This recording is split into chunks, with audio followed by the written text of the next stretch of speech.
Alright, so this is going to be the first video in a set of videos that are going to go over all of the course material for Algebra 2, and I'm choosing to do this course because from my past experiences, students have told me that this is probably the course that they dislike the most or they don't understand, and they have a lot of problems with it. And I know and I'm very aware that there are a lot of bad math teachers out there and they make students just hate math. And not everybody likes to like math. I definitely think that that's on an individual basis, but I know that everyone can understand it, and I'm going to do my best to basically help you guys understand the concepts and use my previous experiences to help you learn. So, that being said, let's just get right into it. And also, just additionally, I'll be able to do other courses in the future if need be, depending on how well this one goes.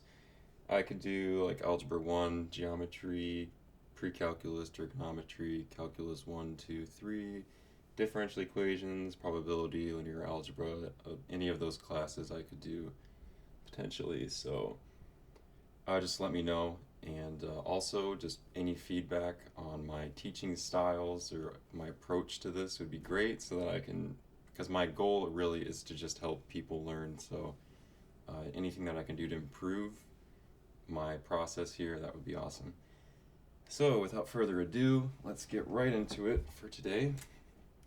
And the beginning of Algebra 2 is pretty much a review of Algebra 1, and that's usually how these math classes go. So we're starting off with just a really simple concept of equations and inequalities. And equations and inequalities, it really just comes from the root of variables and formulas. So variables are what are the pieces of a formula that we manipulate and we plug in values for. So if you remember our slope-intercept form here from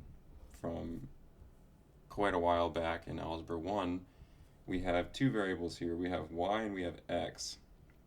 And you remember that m represents our slope and b is our y-intercept.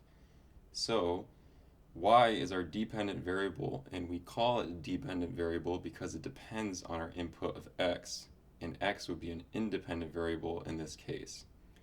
Now, typically the dependent variable is placed by itself on one side of the equation, and then everything else is put on the other side. And those are just terms that are good to understand because that will come up in later classes, dependent and independent variables. And all you have to remember is that the dependent variable depends on the independent variable, not the other way around. So a formula contains variables, and variables are just the values that we change. They vary. So that's how you can remember that. Next up, we have the order of operations, and this is what we use to solve any this is the process that we use to solve any algebraic equation. Now, the order of operations is probably one of the most confused processes in math, and people tend to get it wrong.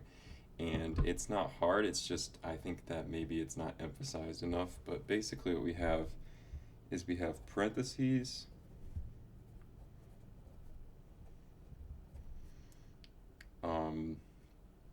exponents,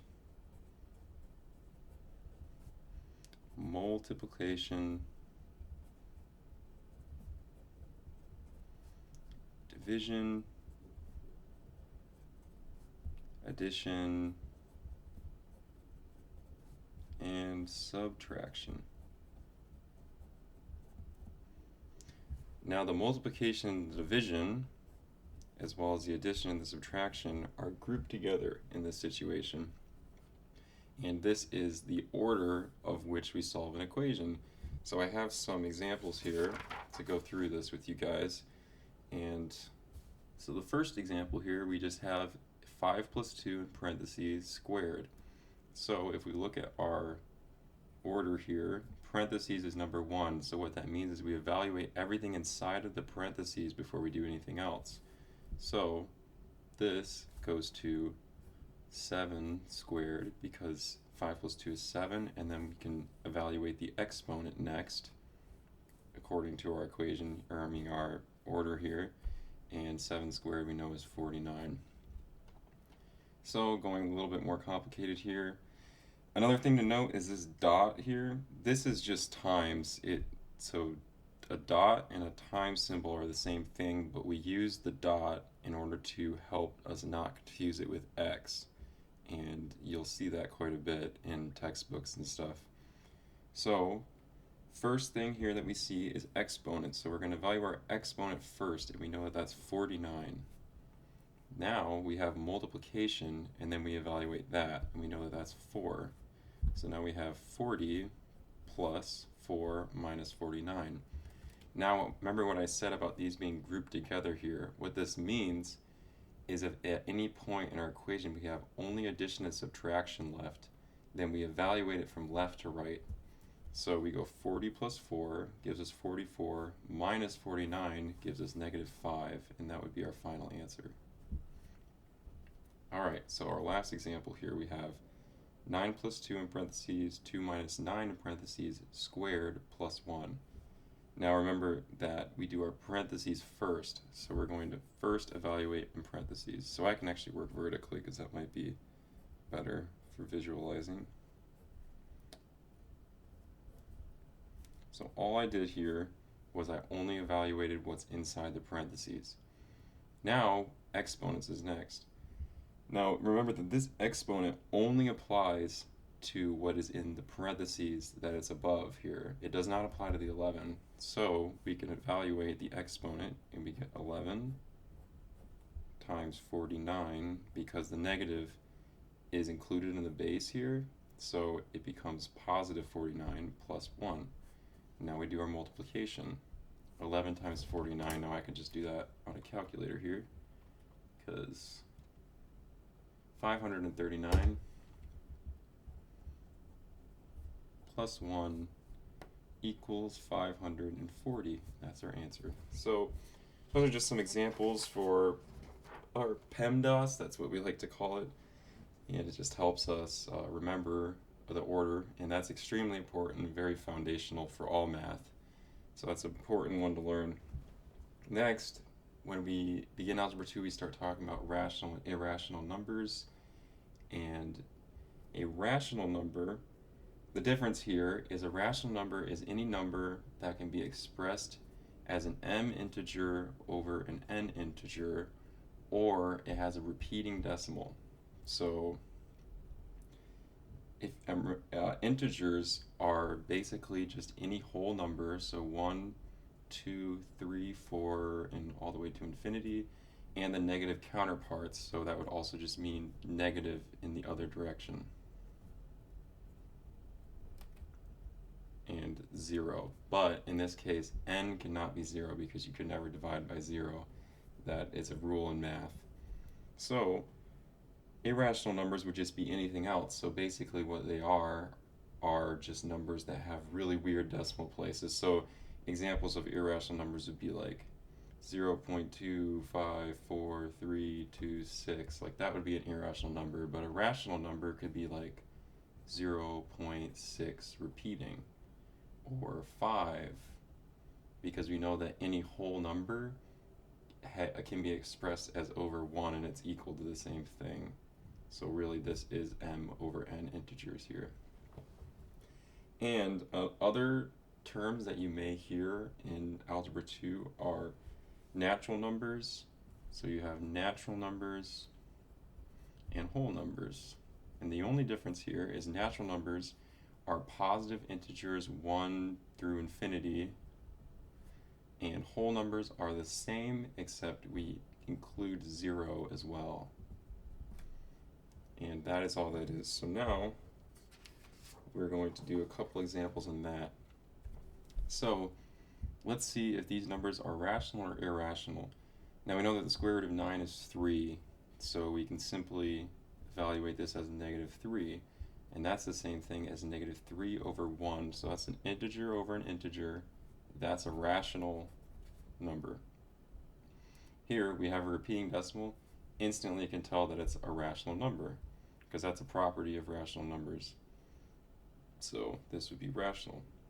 Another thing to note about this is you might think, oh, well, what about 0.25? Because I can express that as 1/4, which is a rational number. There's no repeating decimal there. Well, actually, there is, and what it is it's 0.250 repeating, and you have basically an infinite number of zeros here, but we just don't write that. So next we have 35/7. We can instantly see integer over integer. We know that's rational. Now we have the square root of 18. Now if you remember, you can simplify these square roots by writing it as a product of two other square roots. So here we can see that this can be written as the square root of 2 times the square root of 9, because we know that 2 times 9 is 18, and we know the square root of 9 already. We know that's 3, so this becomes 3 root 2. Now root 2 or 3 root 2 is an irrational number, and we can always check this on our calculator here, and I recommend this TI-36X Pro. It's a great calculator, and one of the awesome things about it is you can do this on other calculators, but you can definitely do it on this one, is if you type 3 root 2 into your calculator, and it'll just give you 3 root 2, but you can put this fraction to decimal button here, you can press that, and it will give you the decimal form of it. And we can see that that's a non-repeating long decimal, and that is going to be an irrational number, so we know that this is irrational. Feel free to let me know if any of these concepts are confusing you guys, and I can definitely revisit it. So next, we have properties of equations. A lot of these are very straightforward, and there's no tricks. They're just simple properties, but we have to go over the basic properties so that you have foundational understanding of how to solve equations. But again, like I said, a lot of this stuff is really basic, and you're going to be like, oh, well, why are we even learning this? And you know, I'm there with you, but I'm still going to go over it. And so to get into it, we have the reflexive property, which just states that A equals A, and all that is saying is like 5 equals 5. There's nothing more to it. Very basic. Symmetric property says that if A is equal to B, then B is equal to A. So all that's saying is that two things are equal. It doesn't matter which way you write them in reference to the equal sign here. If I write A equal to B or B equal to A, it doesn't change that they're equal. So that's the symmetric property. Transitive property, this is one that may be used a little bit more, but basically all it says is that if we have A equal to B and we have B equal to C, then we can see that A is equal to C through B. So A equals C, and that is the transitive property. Substitution property is basically saying that if you have a value A and it's equal to B, then you can substitute them for each other into equations or whatever, and that's why it's called a substitution property. It's very straightforward. You're just substituting a value for an equivalent value. Commutative property. So the commutative property states that if I have A plus B, then that is equal to B plus A. So it's just saying that it doesn't not matter the way that we add these two values, they're going to give us the same two values. Now we have the associative property. So that's saying that if I have A plus B in parentheses plus C, then that is also going to be equal to A plus B plus C in parentheses. So it's just showing that, again, it does not matter how we add these numbers, even if these are in parentheses, it's all addition, so it's going to give us the same value. Distributive property, I start this because I know that this is probably the one that you're going to be using the most, and you'll notice that you're using it the most, because a lot of these, like, you're just using it, but your brain doesn't even think about it because it's very basic. But the distributive property is one where you know whenever you're using it. So all that's saying is that if I have A times the quantity b plus c in parentheses, I can distribute that a onto this value and this value, and that becomes ab plus ac, and the plus stays the same. So we just have ab plus ac. If this was a times b minus c, then we would get ab minus ac, and so on. And we'll go over examples. The inverse property, all that states is that if I have a value a and I add it to its negative counterpart, negative a, I will get 0. So it's just saying that the inverse of every number added to each other give 0. And lastly, we have the identity property, which is extremely simple, and all it's saying is that if I add a value with 0, I'm going to get that same value as a result. Alright, so moving on.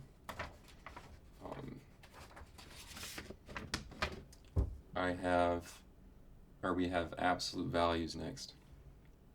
And so an absolute value, all it is saying is that everything within the absolute value expression here is going to be either 0 or positive, but never negative, because you always take the positive result of it. But if the inside ends up being 0, then it's just 0.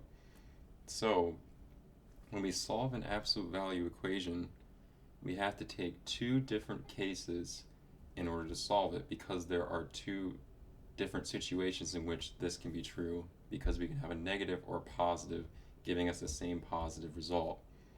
So essentially we have this, everything inside of the expression we denote as a, and then everything to the right is b.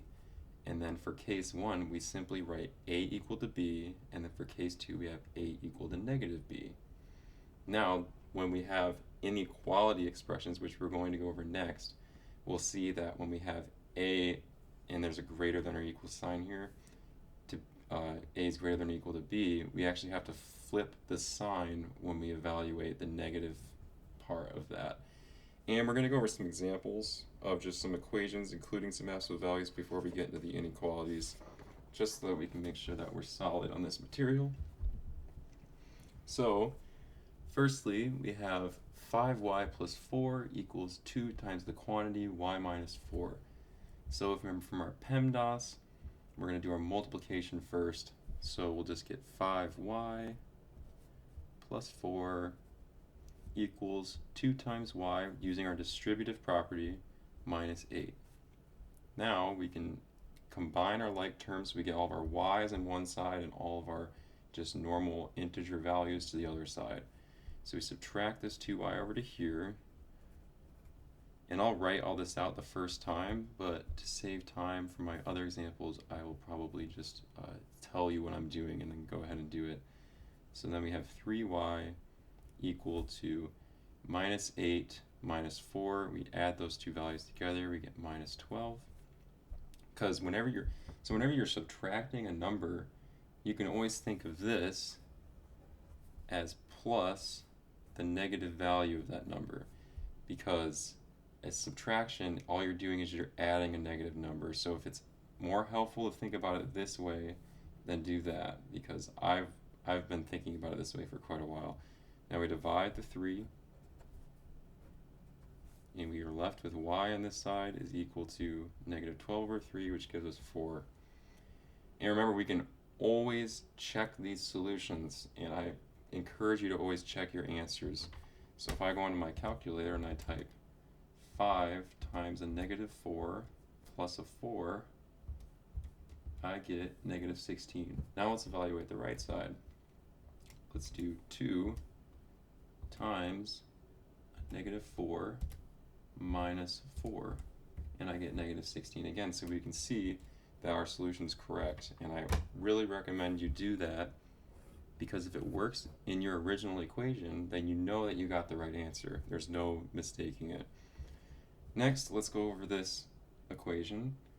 So here we are adding fractions, but our fractions don't have the same denominator.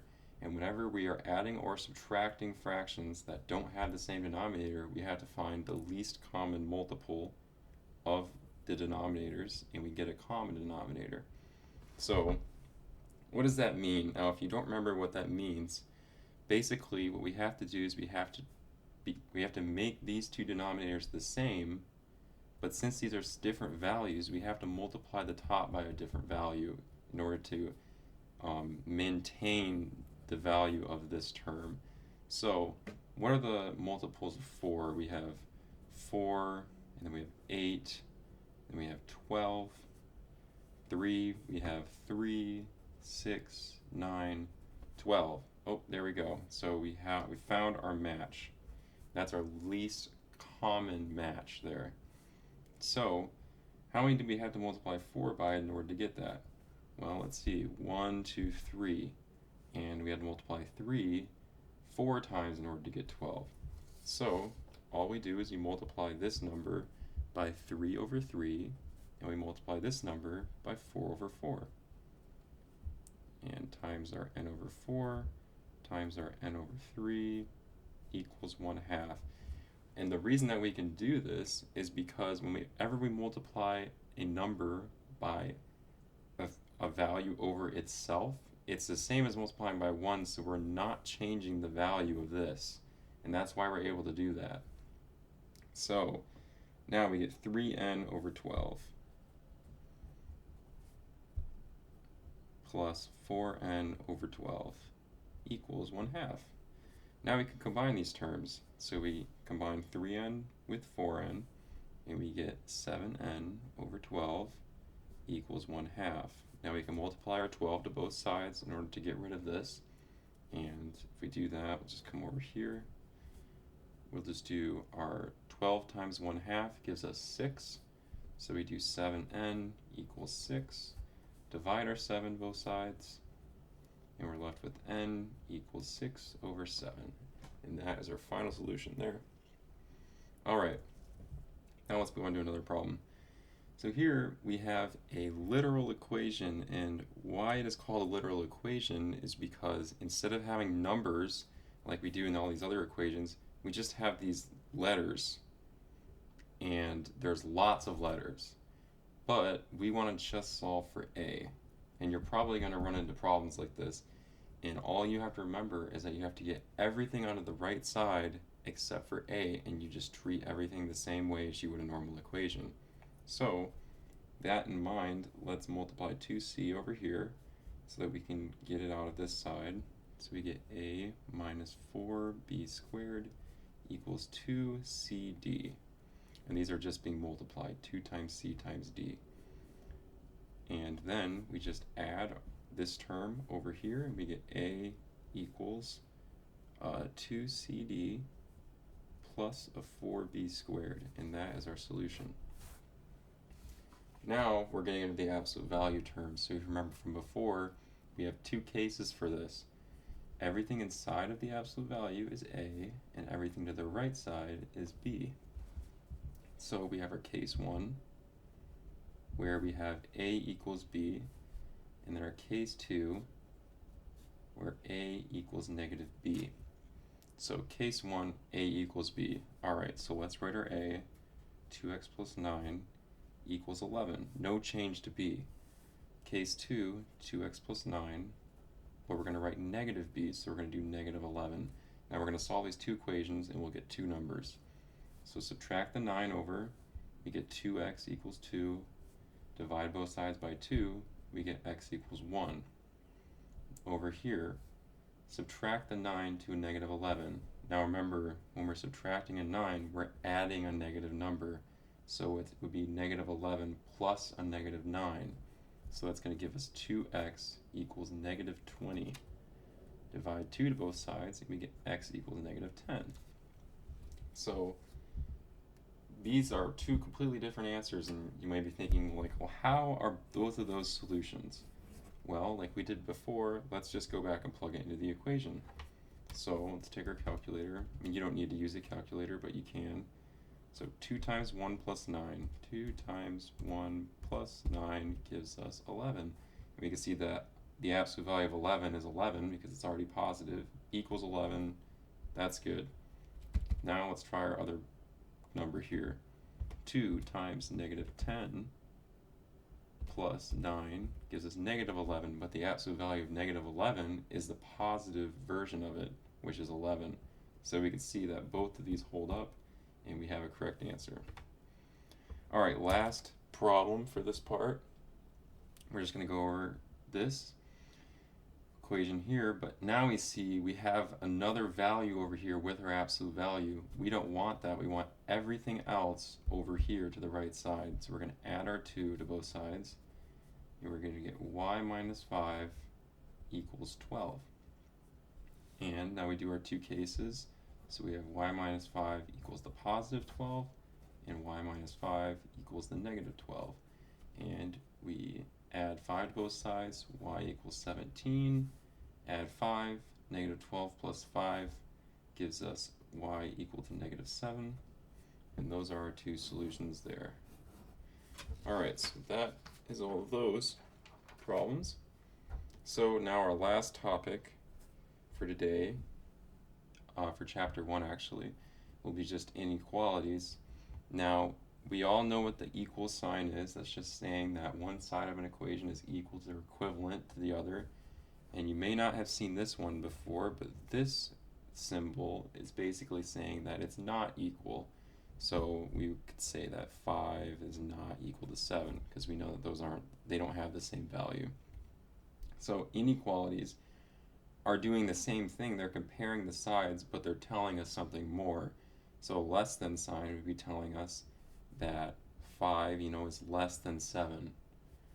And if it has a line under it, then that tells us that it's less than or equal to. And essentially all that's saying is that the value can be less than, or it can also be equivalent. So it's the equivalent of having an equal sign under there.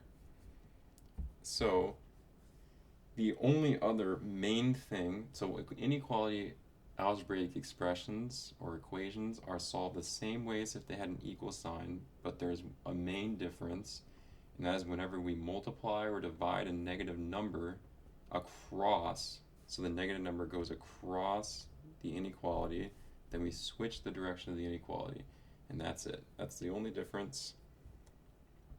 So, and then with the absolute value expressions, we have to make sure that we switch the direction for the case 2, and we're going to go over that right now. So we have some more problems right here. So here we go. We want to evaluate the inequality and graph it on the number line. And the number line is just a line with all the numbers on it. It's just no two axes, it's just one axis. So here we have 3x plus 4 is greater than or equal to 19. So let's subtract our 4 to both sides, and we'll get 3x is greater than or equal to 19 minus 4 is 15. Divide our 3. Now we're dividing a positive 3 across the inequalities, so there's no change to the direction. So we have x is greater than or equal to 5. If we want to graph that, we just draw our line. Wherever 5 is, we know that our value is going to be greater than or equal to, so it's going to be everything to the right if this is increasing, so 5, 6, 7, 8, and it's a solid circle because it includes 5. Alright, next we have this equation. So remember, we're going to use our distributive property here. We're going to get 16x plus 8 is greater than 11x minus 17. And we can combine our like terms.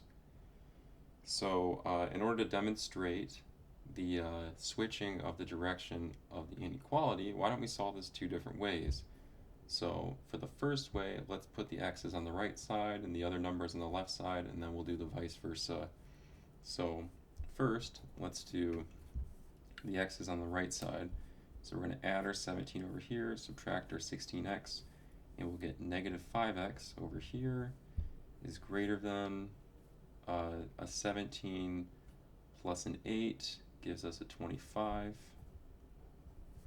And then we're going to divide our negative 5. But remember, we're dividing by a negative number, so we have to switch the direction of that. So we get negative 5 is less than x. So now let's solve it the other way. So let's put our x's over here. So we're going to get 5x on that side is greater than 25 positive.